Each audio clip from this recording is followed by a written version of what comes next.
Bismillahirrahmanirrahim. Assalamualaikum anak-anak, Assalamualaikum adik-adik, Assalamualaikum murid-murid. Bersama dengan saya Cikgu Suparman. Macam biasa, kelas pendidikan Islam tahun 6, bidang hadis. Tajuk kita nak belajar hari ini ialah hindari rasuah.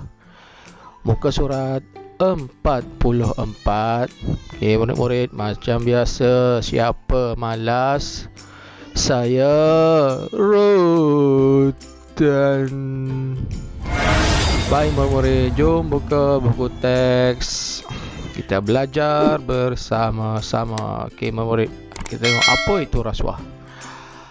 Okey, tengok, hindari rasuah, perhatikan dan teliti. Apakah yang kamu faham tentang rasuah?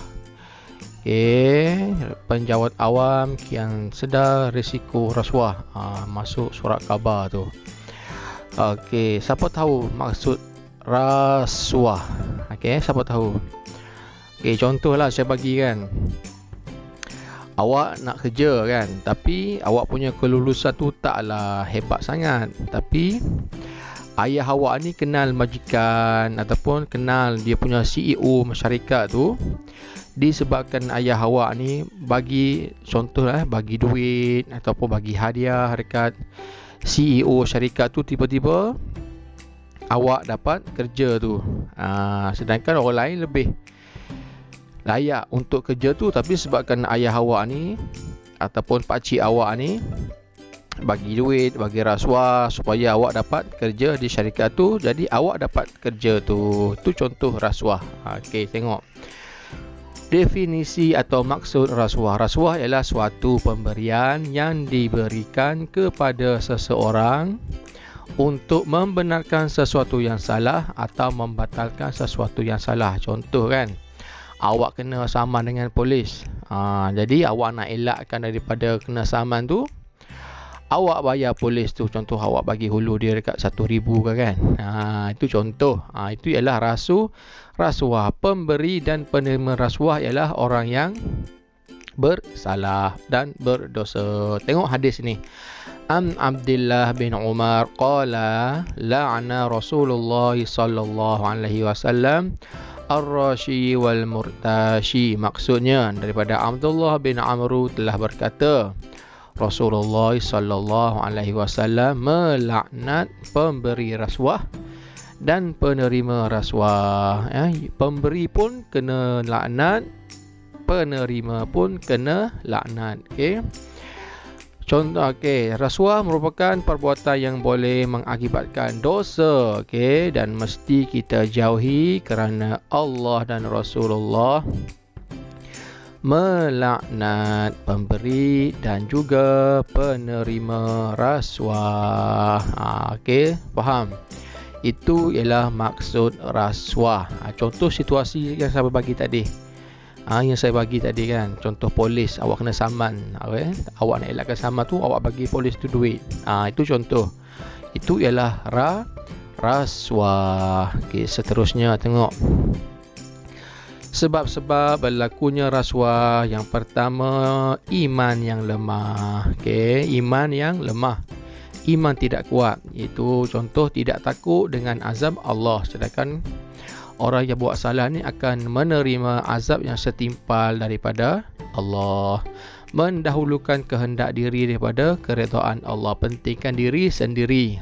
Yang kedua, kelemahan diri. Gagal mengawal kehendak diri. Gagal mengawal nafsu, nak banyak duit, nak cepat kaya.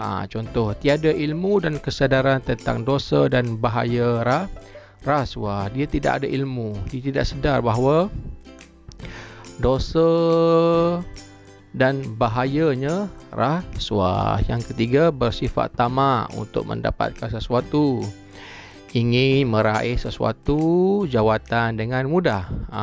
Saya cakap bermula tadi kan, dia bagi duit kepada CEO syarikat tu supaya dia ataupun anak-anak dia dapat kerja di syarikat tu, ataupun dia dapat tender untuk buat bangunan ke, dia dapat tender untuk buat perumahan ke. Seterusnya, mahu segera hidup mewah. Betul. Orang yang menerima rasuah ni hidup dia sangat mewah, kaya, kaya macam biasa. Okey, dia tak sedar bahawa perbuatan dia ni hanya senang sahaja di dunia, tetapi mendapat azab di akhirat.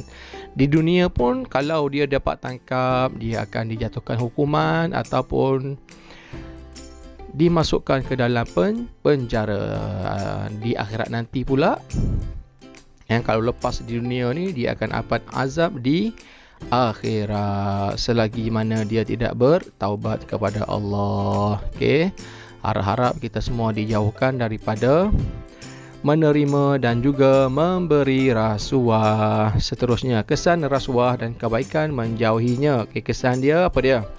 Menjatuhkan maruah diri. Okey, yang kedua, menimbulkan permusuhan.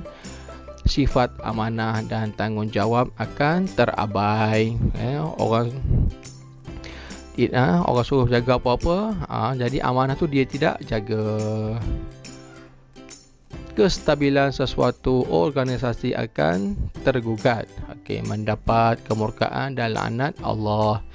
Hidup tidak diberkati Allah. Duit yang dia dapat tu tidak berkat. Seterusnya, okey, rasuah. Kebaikan menjauhi rasuah ialah masyarakat hidup bersatu padu. Sesuatu organisasi akan stabil, ekonomi, politik dan sosial sesebuah negara dapat dikukuhkan. Okey, jauh daripada kemurkaan Allah. Itu ialah kesan kita menjauhi rasuah, kebaikan-kebaikan dia. Okey, faham murid-murid? Masya Allah, sungguh dahsyat kesan rasuah pada diri, masyarakat dan negara. Okey, negara kita boleh hancur sekiranya terlibat dengan rasuah. Seseorang tu boleh dibeli dengan duit. Nak apa-apa bayar je kan. Tak boleh. Okey, seterusnya, pengajaran daripada hadis, murid-murid. Okey, cikgu dia tanya apakah pengajaran yang kedua. Kita tengok, kita hendaklah menjauhi rasuah kerana Islam melarang kita memberi dan menerima rasuah. Rasuah merupakan perbuatan yang sangat keji dan berdosa.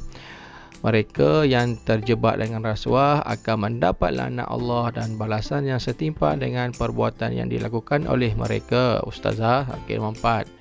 Rasuah boleh menyebabkan sesebuah negara mundur dan kucar kacir betul. Oleh itu, setiap individu yang diberi amanah dan tanggungjawab dalam sesuatu organisasi mestilah melaksanakan dengan penuh komitmen dan menjauhi rasuah. Okey, rumusan rasuah ialah perbuatan yang dilaknat oleh Allah dan Rasul yang wajib kita jauhi kerana kesannya sangat buruk kepada individu, masyarakat dan juga negara. Okey, yang penting kita semua mesti tahu, kita semua mesti yakin bahawa setiap orang yang bernyawa ni akan datangnya kepada kita apa dia? Kematian. Bila kita yakin adanya kematian, kita akan takut untuk menerima apa-apa benda-benda yang salah tu. Rasuah tu kan. Kita nak terima rasuah, kita ingat, kita ni akan mati. Kita ni akan diazab sekiranya kita buat dosa. Okey, faham murid-murid? Jadi diharapkan bila murid-murid dah besar nanti, dah berjaya nanti, jauhkan diri daripada perbuatan memberi dan juga menerima rasuah. Okey, harap murid faham apa yang kita belajar hari ini. Okey, seterusnya, okey, dah habis pembelajaran kita pada hari ini. Macam biasa, jangan lupa siapkan tugasan Google Form di link yang akan diberi nanti untuk lebih kefahaman murid-murid. Okey, murid-murid, macam biasa, like, share dan subscribe untuk supaya bermanfaat untuk semua. Murid-murid jumpa lagi kelas akan datang. Assalamualaikum.